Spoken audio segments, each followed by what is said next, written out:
हरि ओम तत्सत। श्रीमते रामचंद्राय नमः। रखना भरोसा खुद पर, मन को घबराने ना देना।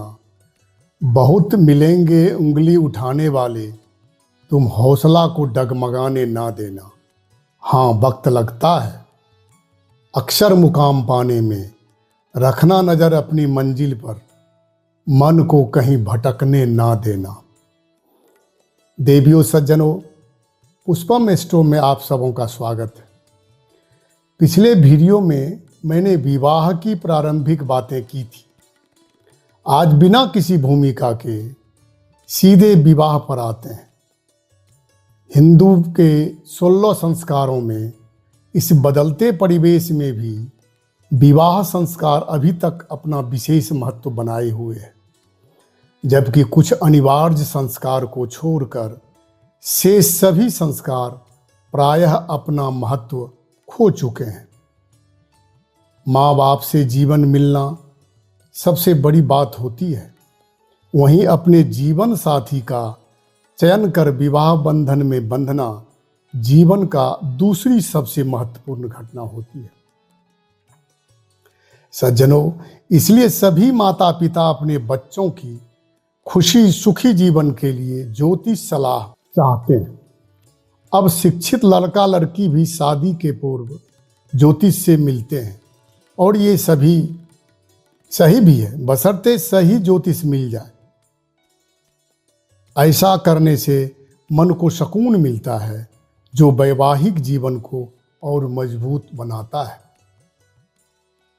क्योंकि विवाह जीवन का महत्वपूर्ण एवं एक बार लिए जाने वाला निर्णय है। अपने यहाँ तलाक दर कम है, वो अस्थाई शादियाँ ज़्यादा है। विवाह में अस्थायित्व चाहने वाले एक असफल शादी के विचार मात्र से घबरा जाते हैं।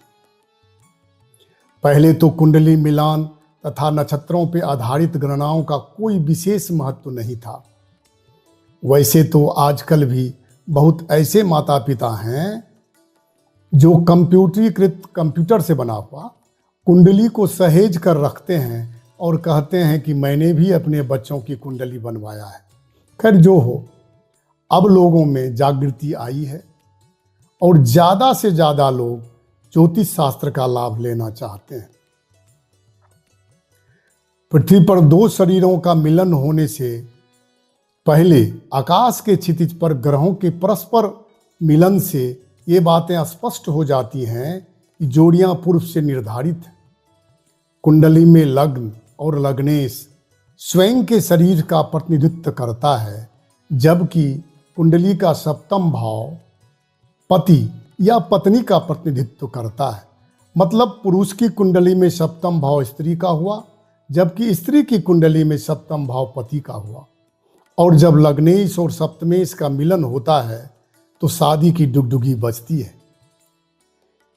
एक बात हुई, लेकिन शादी होने के समय कमोबेश सभी ग्रहों की भूमिका होती है। परंतु एक बात याद रखने की है, जीव रूपी गुरु और काल रूपी शनि, या धर्माधिकारी गुरु और कर्माधिकारी शनि की अनुमति के बिना जीवन में कोई भी महत्वपूर्ण कार्य नहीं हो सकता। दोनों ही मंद गति के ग्रह गुरु एवं शनि का गोचर में लग्न लग्नेश और सप्तम सप्तमेश को किसी न किसी रूप में प्रभावित किए बिना दो जोड़ी का मिलन संभव नहीं होता है। शादी से ठीक पहले या शादी के समय प्राय अधिकांश ग्रह या तो लग्न के आसपास या फिर सप्तम के इर्द गिर्द आकाश में मौजूद रहते हैं। मानो सभी देवगण विवाह के शुभ अवसर पर आकाश से वर वधू के ऊपर पुष्प वृष्टि कर रहे हों, या फिर मंडप पर उपस्थित होकर स्वस्ति वाचन कर आशीर्वाद दे रहे हों। जहाँ तक कि कुंडली का विश्लेषण या फलित करते समय इतनी सावधानी बरतनी चाहिए ताकि कम से कम चूक हो। इसके लिए कई मापदंड निर्धारित किए गए हैं। विषोत्तरी महादशा और दशाओं का लग्न या नवांश लग्न, लग्नेश या सप्तम, सप्तमेश या उनसे संबंधित ग्रहों का संबंध, नवांश कुंडली को अवश्य देखा जाना चाहिए। हालांकि हमारे गुरुदेव कहा करते थे, नवांश कुंडली वैवाहिक जीवन का दर्पण है। इसके अनुसार दोनों दशाओं की स्थिति, दृष्टि या युति जन्म कुंडली एवं नवांश कुंडली में दोनों या किसी एक लग्न, लग्नेश या सप्तम या उन दोनों भावों में बैठे ग्रहों से निश्चित होनी चाहिए।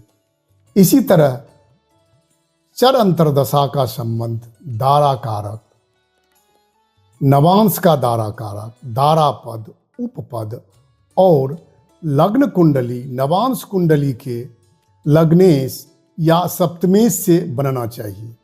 जैमिनी की चर दशा राशि आधारित दशा है, इसलिए अंतरदशा पर दारा कारक, दारा पद आदि अवयवों पर जैमिनी दृष्टि पड़नी चाहिए या दशा राशि एक साथ अक्ष पर होना चाहिए। आज आपने शादी के समय निर्धारण के 2 तरीके पर बातें सुनी। अगले वीडियो में और बातें क्रमशः होगी। आज इतना ही। कृपया वीडियो को लाइक करें एवं सब्सक्राइब करना ना भूलें। धन्यवाद।